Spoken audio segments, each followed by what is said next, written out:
ನಮಸ್ಕಾರ ಸ್ನೇಹಿತರೆ, ಶಿಕ್ಷಕರ ನೇಮಕಾತಿ ಸಂಬಂಧಿತ ಪರೀಕ್ಷೆಗಳಿಗೆ ತಯಾರಿ ಮಾಡಿಕೊಳ್ಳುತ್ತಿರುವ ಎಲ್ಲ ಅಭ್ಯರ್ಥಿಗಳಿಗೆ ಸ್ವಾಗತ. ಇಂದಿನ ವಿಡಿಯೋದಲ್ಲಿ ನಾವು ನಿಮಗೆ ಅತ್ಯಂತ ಮುಖ್ಯವಾದ ಸಮಾಜ ವಿಜ್ಞಾನ ವಿವರಣಾತ್ಮಕ ಪತ್ರಿಕೆಗೆ ಸಂಬಂಧಿಸಿದ ಮಾದರಿ ಪ್ರಶ್ನೆ ಮತ್ತು ಉತ್ತರಗಳನ್ನು ತೆಗೆದುಕೊಂಡು ಬಂದಿದ್ದೇವೆ. ಕಳೆದ 2 ಸಂಚಿಕೆಗಳಲ್ಲಿ ಮೋಸ್ಟ್ ಇಂಪಾರ್ಟೆಂಟ್ ಪ್ರಶ್ನೆಗಳನ್ನು ನಿಮ್ಮ ಜೊತೆ ಡಿಸ್ಕಷನ್ ಮಾಡಿದ್ದೇವೆ. ಯಾವ ರೀತಿ ನೀವು ಉತ್ತರಗಳನ್ನು ಬರೀಬೇಕು, ನಿಮಗೆ ಮಾದರಿ ಉತ್ತರಗಳನ್ನು ಸಹ ನಾವು ಕಳೆದ 2 ಸಂಚಿಕೆಯಲ್ಲಿ ಕೊಟ್ಟಿದ್ದೇವೆ. ಯಾರೆಲ್ಲ ಆ ವಿಡಿಯೋಗಳನ್ನು ನೋಡಿಲ್ಲ ಹೋಗಿ ತಪ್ಪದೆ ಆ ವಿಡಿಯೋಗಳನ್ನು ನೋಡಿ. ಯಾಕೆಂದರೆ ಮುಂಬರುವಂಥ ಶಿಕ್ಷಕರ ನೇಮಕಾತಿ ಅವು ಮೋಸ್ಟ್ ಇಂಪಾರ್ಟೆಂಟ್ ಪ್ರಶ್ನೆಗಳಾಗುತ್ತವೆ. ಮತ್ತು ಈ ಪ್ರಶ್ನೆಗಳು ಮುಂಬರುವಂಥ GPSTR ಸಮಾಜ ವಿಜ್ಞಾನ ಪತ್ರಿಕೆ 2ರಲ್ಲಿ ಪರೀಕ್ಷೆಯಲ್ಲಿ ಕೇಳುವ ಸಾಧ್ಯತೆ ತುಂಬ ಹೆಚ್ಚಾಗುತ್ತೆ.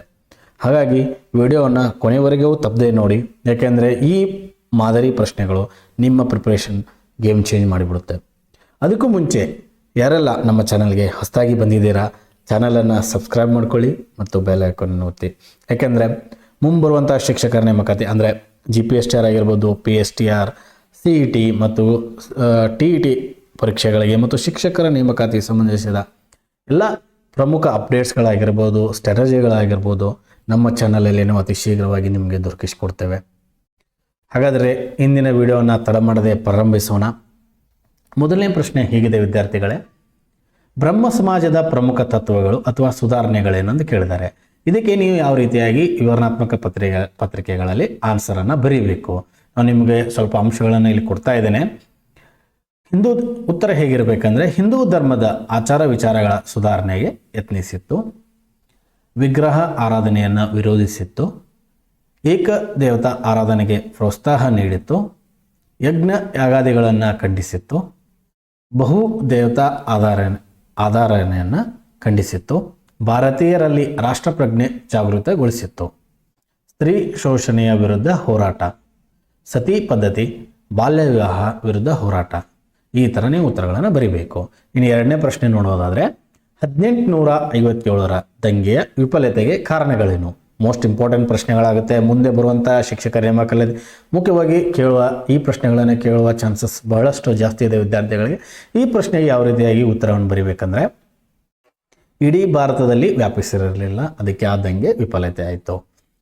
ಬ್ರಿಟಿಷ್ ಸೈನಿಕರನ್ನ ಒಗ್ಗಟ್ಟು, ಭಾರತೀಯರ ಸೈನಿಕರಲ್ಲಿನ ಭಿನ್ನತೆ, ವ್ಯವಸ್ಥಿತ ಸಂಘಟನೆಯ ಕೊರತೆ, ಸೂಕ್ತ ಮಾರ್ಗದರ್ಶನದ ಕೊರತೆ ಮತ್ತು ನಾಯಕತ್ವದ ಕೊರತೆ, ನಿಶ್ಚಿತ ಗುರಿ ಇರಲಿಲ್ಲ, ಯಾಕಂದರೆ ಸ್ವಂತ ಹಿತಾಸಕ್ತಿ ಮತ್ತು ಹಕ್ಕುಗಳಿಗಾಗಿ ಹೋರಾಟ ಮಾಡ್ತಾಯಿದ್ರು, ಯುದ್ಧ ತಂತ್ರ ಮತ್ತು ಸೈನಿಕ ಪರಿಣತಿ ಕೊರತೆ, ಯೋಜಿತ ದಂಗೆ ಆಗಿರಲಿಲ್ಲ. ಈ ಥರ ನೀವು ಉತ್ತರಗಳನ್ನು ಬರೀಬೇಕು. ಅದೇ ರೀತಿ ಇನ್ನೊಂದು ಪ್ರಶ್ನೆ ನೋಡೋಣ ಫ್ರೆಂಡ್ಸ್. 3ನೇದು ಪ್ರಶ್ನೆ ನೋಡೋಣ.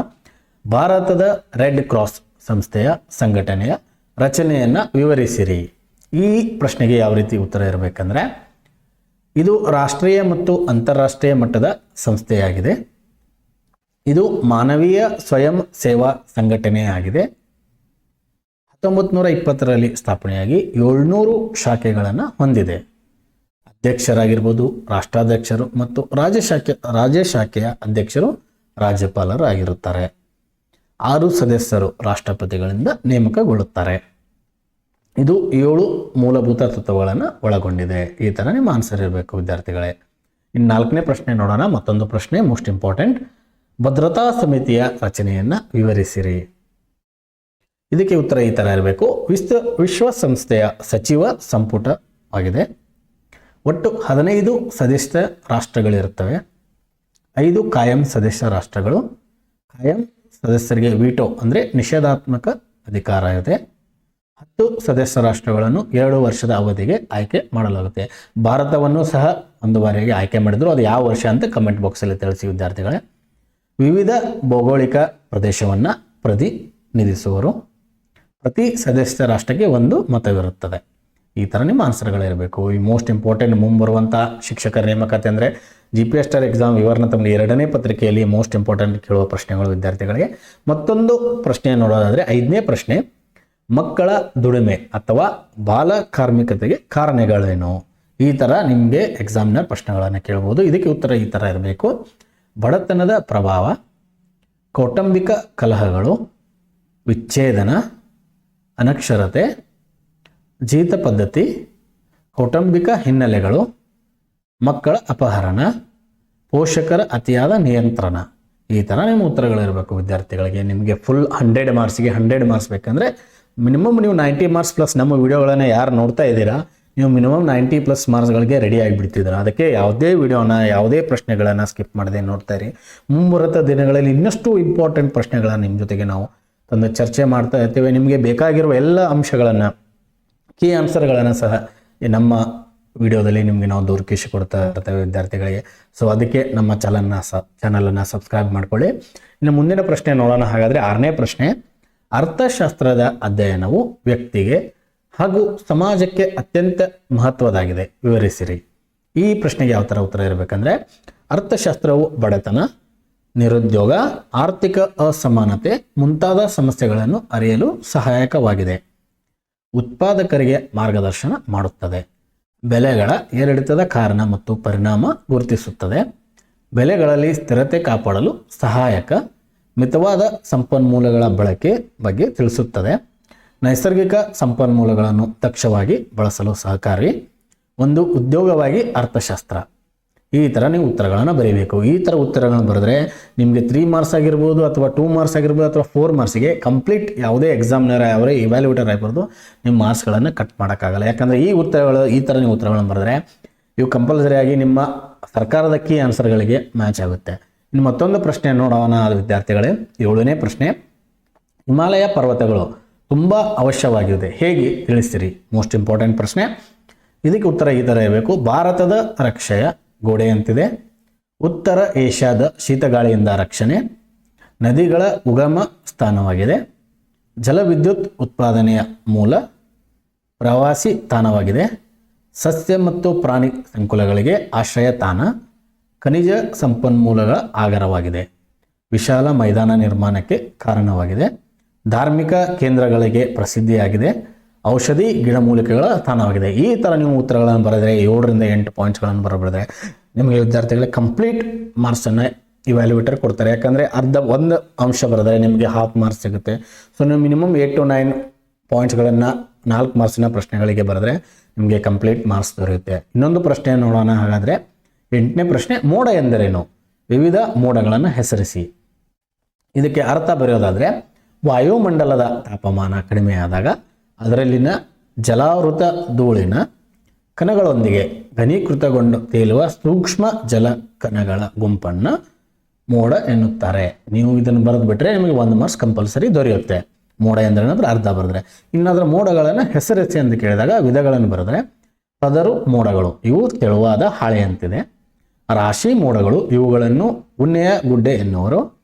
ಹಿಮಕರಣ ಮೋಡಗಳು, ಇವುಗಳನ್ನು ಗುಂಗುರು ಕೂದಲು ಮತ್ತು ಕುದುರೆ ಬಾಲ ಎನ್ನುವರು. ಮತ್ತು ರಾಶಿ ವೃಷ್ಟಿ ಮೋಡಗಳು, ಇವು ಅಧಿಕ ಮಳೆ ತರುವಂಥ ಮೋಡಗಳು. ಈ ಥರ ನಿಮ್ಮ ಆನ್ಸರ್ ಬರೆದ್ಬಿಟ್ರೆ ನಿಮಗೆ ಕಂಪ್ಲೀಟ್ 4 ಮಾರ್ಕ್ಸ್ಗೆ 4 ಮಾರ್ಕ್ಸ್ ದೊರೆಯುತ್ತೆ ಅಥವಾ 3 ಮಾರ್ಕ್ಸ್ ದೊರೆಯುತ್ತೆ. ಇನ್ನು ಇನ್ನೊಂದು ಪ್ರಶ್ನೆ ನೋಡೋಣ. 9ನೇ ಪ್ರಶ್ನೆ, ಕರ್ನಾಟಕದ ಕಾಗದದ ಕೈಗಾರಿಕೆಯ ಬೆಳವಣಿಗೆ ವಿವರಿಸಿರಿ. ಈ ಪ್ರಶ್ನೆಗೆ ಉತ್ತರ ಹೀಗಿರಬೇಕು. ಇದು ಅರಣ್ಯ ಆಧಾರಿತ ಉದ್ಯಮವಾಗಿದೆ. ಮೊದಲ ಕಾರ್ಖಾನೆ ಭದ್ರಾವತಿಯಲ್ಲಿ ಮೈಸೂರು ಪೇಪರ್ ಮಿಲ್ ಲಿಮಿಟೆಡ್ 1936ರಲ್ಲಿ ಆರಂಭವಾಯಿತು. ವೆಸ್ಟ್ ಕೋಸ್ಟ್ ಪೇಪರ್ ಮಿಲ್ ಖಾಸಗಿ ಕಂಪನಿಯಿಂದ ದಾಂಡೇಲಿಯಲ್ಲಿ ಕಾಗದ ಕಾರ್ಖಾನೆ ಆರಂಭವಾಯಿತು. ಭಾರತದ ಕಾಗದ ಉತ್ಪಾದನೆಯಲ್ಲಿ ಕರ್ನಾಟಕವು 4ನೇ ಸ್ಥಾನದಲ್ಲಿದೆ. ಇತರ ಕಾಗದ ಕಾರ್ಖಾನೆ ಪ್ರದೇಶಗಳು ಮುಂಡಗೋಡು ಆಗಿರ್ಬೋದು, ನಂಜನಗೂಡು, ಮುನಿರಾಬಾದ್, ಬೆಂಗಳೂರು ಇತ್ಯಾದಿ.